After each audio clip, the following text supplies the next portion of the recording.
Shalom, shalom, Akim. The brother Kamal Mahar here, back at it again. First thing first, we give all praise, honor, and glory to Yahweh, Ba'ashem, Yahweh Shai, Bahara Kakwadash. Double honors to the apostles and elders on the true throne from GMS. Blessing to the Akim Adair preaching his word with whole true sincerity. Blessed to the 144,000, 1/3 entirely, the first fruits kingdom of heaven. House of David, Yaf, Dawadah. And shalom to brother, they're speaking different tongues and looking different nations. Shalom to you, brothers. So today, brothers, I got something very interesting. It's pretty much a common topic, but something I haven't gone in a while, and it's going into worshiping other idols other than Yahweh Bashim Yahushua, and the manner how it is. I've been reading Wisdom of Solomon. That was my camp's homework assignment for the week. I'm on one more chapter. I'm on 19 now. I end that off in a moment. Probably most likely after this vid. But what you will find in Wisdom of Solomon, it drops a lot of gems, a whole lot of gems. And one of the key chapters that I really enjoyed, and what I will also consider like a slap in the face for Israelites, you so-called Negroes, Latinos, and Native Semio Indians, is worshiping other idols, man.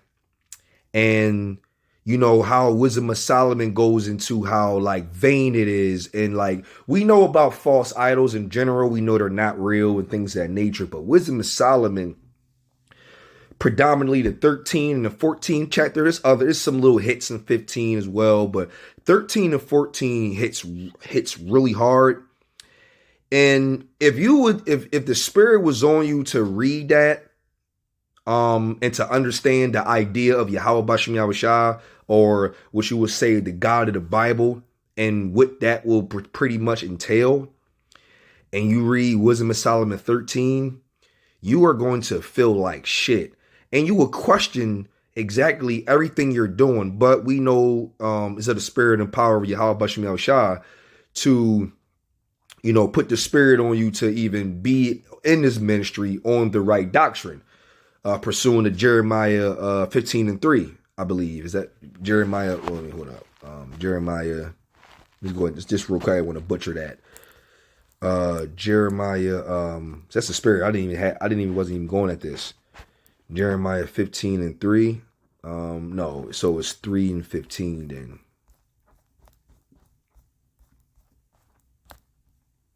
It says, and I will give you pastors according to my heart, which shall feed you with knowledge, understanding. Right. So it's up to Yahweh Bashim Yahushua to get the right understanding, to pretty much, be on the right doctrine, to not be, labeled under Wisdom of Solomon 13. Another thing I wanted to get to, we got Romans 11 and 7, but my favorite thing, would be, you got 2 Thessalonians, 1 and, let me see. 1 and 7 or 2? No, 2. So it says, starting at 9, it says, even him whose coming is after the working of Satan with all power and signs and lying wonders, right? And with all deceivableness of unrighteousness in them that perish, because they receive not the love of the truth, that they might be saved. And for this cause, Yahweh shall send them a strong delusion that they shall believe a lie. Now, that's really hard to fathom, because that's exactly what the Lord has done. He, a lot of our people, obviously the 2/3 behavior, we don't know who the 2/3 are, but the 2/3 behavior are opposite of what they're supposed to be doing. And we know that this ministry is ordained of Yahweh Bashim Yahushua. So it's clear that there are men, women, and children that are set up to not get it. And then there's men, women, and children of the Israelites, you so-called Negroes, Latinos, Native Semio Indians, that are meant to get it. Now, there's some part of the elect that's not even sealed yet, that's also probably still in the world. And they're not activated yet, which they will be at a specific point in time, meant to be awakened and then be sealed and then be part of the elect and then go from there. That's the freaky part about this ministry. But the whole thing about this is like, it's crazy to, when you on the right side and you're put into the mindset to understand what it is our people are up against and what they're doing, it's not only scary, but mind-boggling on exactly what they're doing. Like, vain, it just means for nothing or no benefit or no result or no outcome. You know what I'm saying? It's for literally nothing. Imagine doing a 8-hour shift for 5 days straight. Come to find out you're not getting paid. You did it in vain. You know what I'm saying? I mean, it's just as simple as that. Now, there's plenty of precepts that I'm going to land back on. So, but you know what though? What I'm really going to do is I'm just going to necessarily read Wisdom of Solomon, the 13th chapter, and it's just so heavy that I'll just read down, and then it's just going to explain itself. And it's like, damn, like it just like it look. So, Dawada Yahweh Shem Shah for allowing me to read. So because you got to read. Wisdom of Solomon, I'm gonna go to 13. I'm gonna start at the top, man. Look, it says, surely vain are all men by nature, who are ignorant of Yahweh, and could not out of the good things that are seen know him that is. Neither by considering the works did they acknowledge the workmaster, right? But deemed either fire or wind or a swift air or the circle of the stars or the violent water or the light of heaven to be the gods which govern the world. You know, you got your tarot cards, and you got the god of the sea and the god of the sun, and the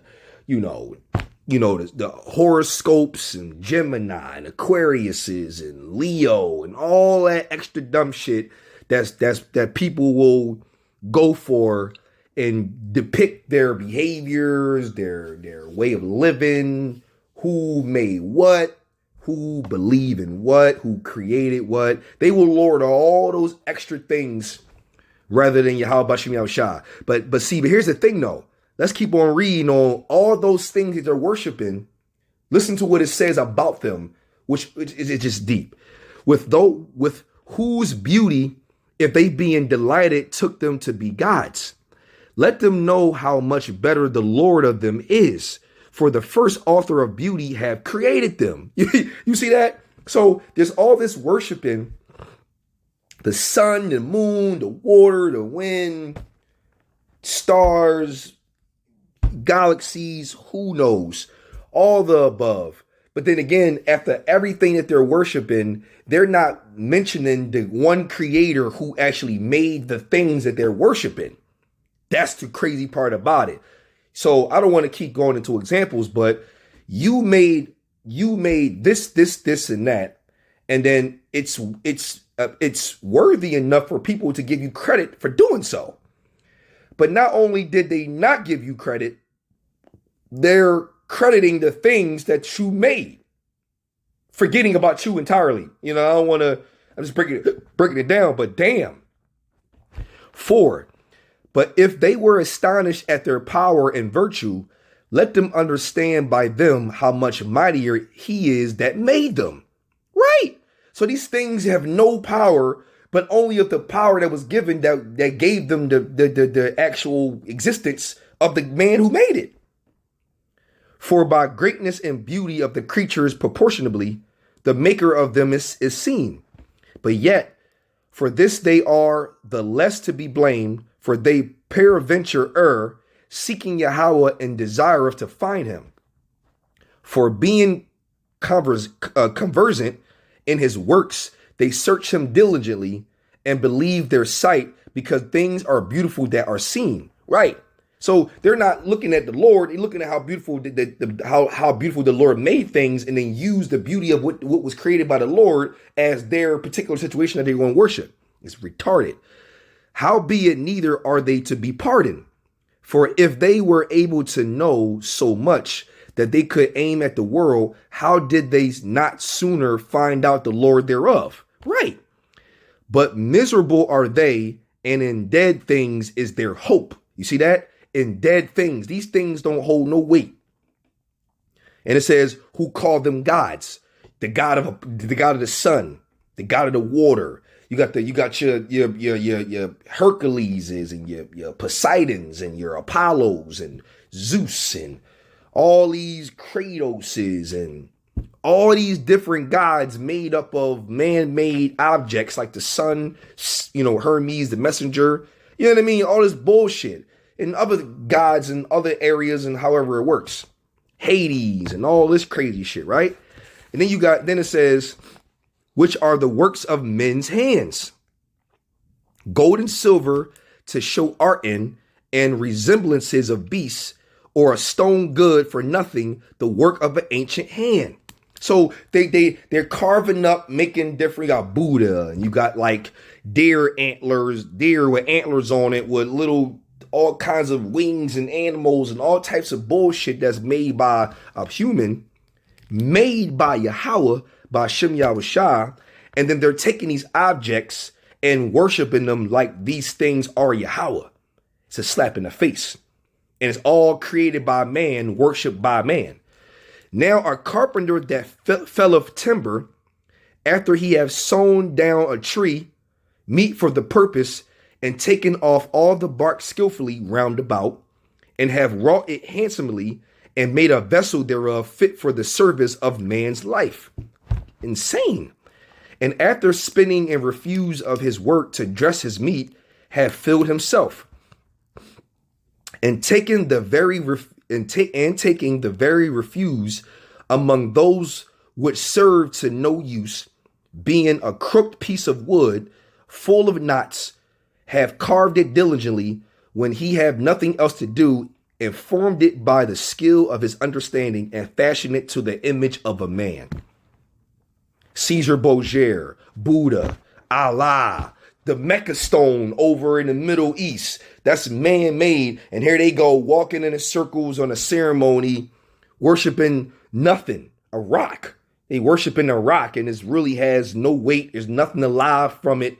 It was man-made, worshipped by man, and gave it power through vanity of what they believe in. Remember, I read 2 Thessalonians 2, and you can go at verse 11, where because this cause, the Yahweh Shem Yahushua gave them a strong delusion that they should believe a lie. Then it says 14, or made it like some vile beast, laying it over with vermilion, and with paint coloring it red, and covering every spot therein. And when he had made a convenient room for it, set it in a wall, and made it fast with iron. For he provided for it that it might not fall, knowing that it was unable to help itself, for it is an image and have need of help.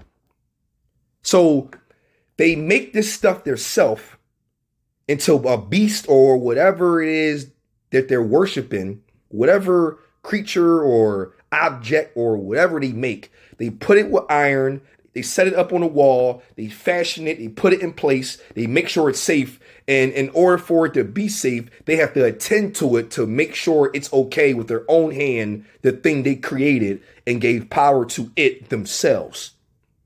And don't want to hearken to Yahweh Shem Yahushua. And let alone, this is talking to you so-called Negroes, Latinos, and Native Seminole Indians. And you got to remember, these gods were you following after the Gentiles, the ones who are not Israelites, which in 2 Corinthians or 1 Corinthians 12, I believe in 2, it says you were Gentiles following after these idols, right? You were. So when you following these other idols, you were Gentiles. But once you stop, then you're not a Gentile anymore. That's also a cut. And then it says, then maketh he prayer for his goods, for his wife and children, and is not ashamed to speak that which have no life. So not only are they made this themselves, they actually have no shame to fathom the fact that they made it, gave it power, so-called, and pray on it for life, protection, food, water, shelter, the whole nine, and giving thanks to the thing they made. Like it's not Yahweh Shem Yahushua, the ones providing for it in the first place. Like it's asinine. It says, for health he calleth upon that which is weak, for life prayeth to that which is dead, for aid humbly beseecheth that which hath least means to help, and for a good journey he acts of that which cannot set a foot forward. So, that's like saying, you leaving out to go to work, or you might take a flight to a location and we want to come back. So you're praying to this damn thing you created of this false idol that's not Yahweh Bashem Yahushua, and you're praying to it for safe travel there and back, or protection. Wow. And it says, and for gaining and getting, and for good success of his hands, asketh ability to do of him that is most unable to do anything. Yo, this is scary, man. This is really scary. And it's like the vanity that this is going into is like, it's no way in the world the Lord got him thinking like this. Like, you have to really pray and thank Yahweh Bashem Yahushua that you on the right accord of Yahweh Bashem Yahushua. Because you can literally, and you got to think about it like this, man. Remember I brought out 2 Thessalonians 2:11. It says, for this cause Yahweh Bashem Yahushua gave them a strong delusion that they may believe a lie. And so when you read that, and you can look at Islam, our people is really big in Islam, Christianity and Baptists and Jehovah Wickedness and Catholics and Buddha and tarot cards and all this extra other shit, man. They been around the game with that for 5, 10, 15 plus years, let alone this knowledge that they so-called think they have has been passed down from generation to generation. So it's now becoming a stumbling block to where the real knowledge and the truth will come out. They're so sewn into it that they ain't even about to hear the word you got to say. And that's scary because you right, and they literally praying to a wood, stone, or an object that holds no weight, no life. Here's the other thing. Sometimes, or a lot of times, 2/3 of our people or anybody who's worshiping these other idols, here's where it get real stumbling.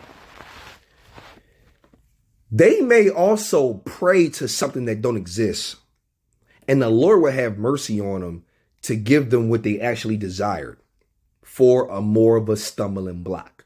For example, you might mess around and be hoping for this new job promotion. So then you're praying to something that don't exist.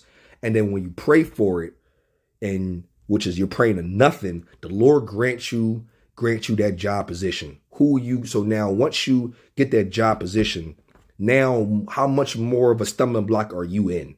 How much more delusion are you in? How much more tricked are you? Think about it. If you praying to Allah to get you out of a situation and then you get out of it, you're going to thank Allah. And you're going to keep on going with Allah. And then you're going to know that Allah is real.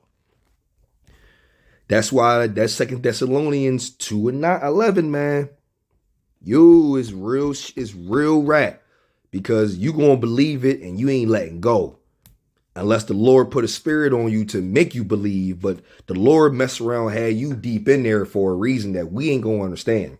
Or it just you not part of the elect and you was set up to believe that bullshit. And that part right there is scary within itself.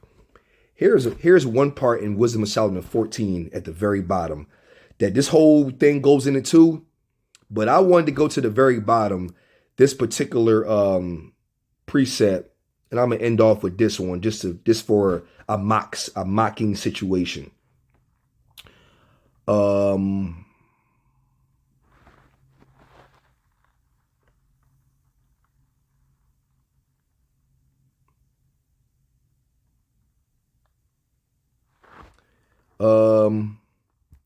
It talks about being greater. Oh man, please let me find it quick.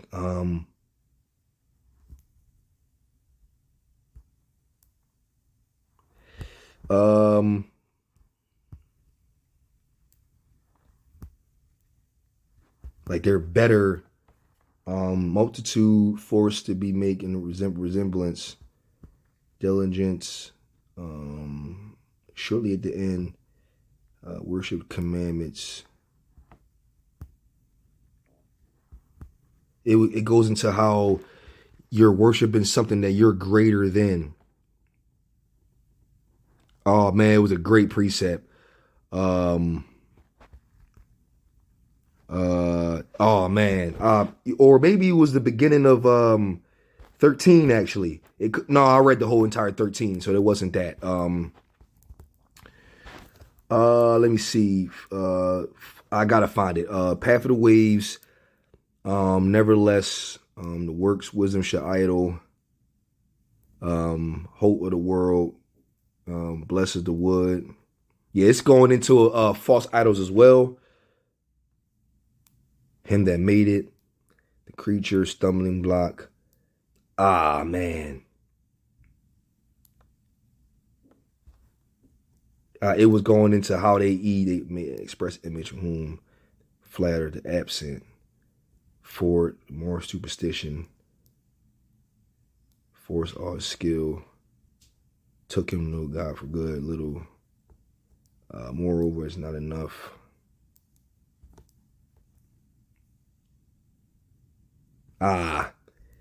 Maybe it was I'm gonna try one more both that did not as well given the idols, for it was power of whom. Okay, so let me go one more 15. There was all right, so let me try this one.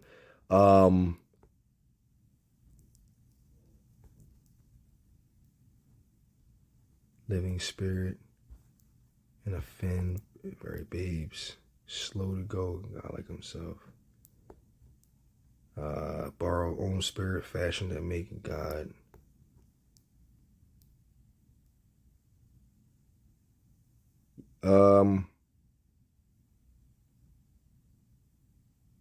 Yep, I can't find it, brothers. But I tell you what, I'll find it some other time. It was basically, mocking.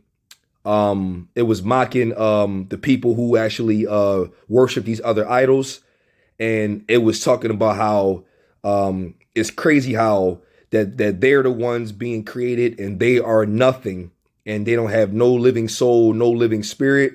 But it talks about how you're better than the actual idol because you have lived before. Like you the one have lived. You the one have lived and they never lived at all. So you're counted as better than the thing you actually created. It was a phenomenal preset. But it is what it is. Let me finish off with this Psalms because I had a little pause. Psalms 1, I believe is 16.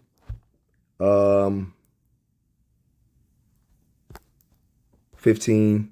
Okay, so it's Psalms 115. I'm gonna end off with this. It says, Wherefore should the heathen say, where is now their God?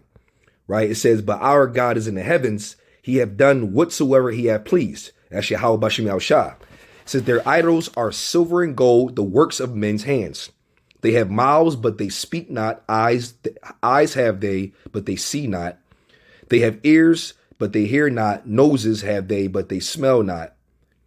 It says, they have hands, but they handle not. Feet have they, but they walk not. Neither speak they through their throat.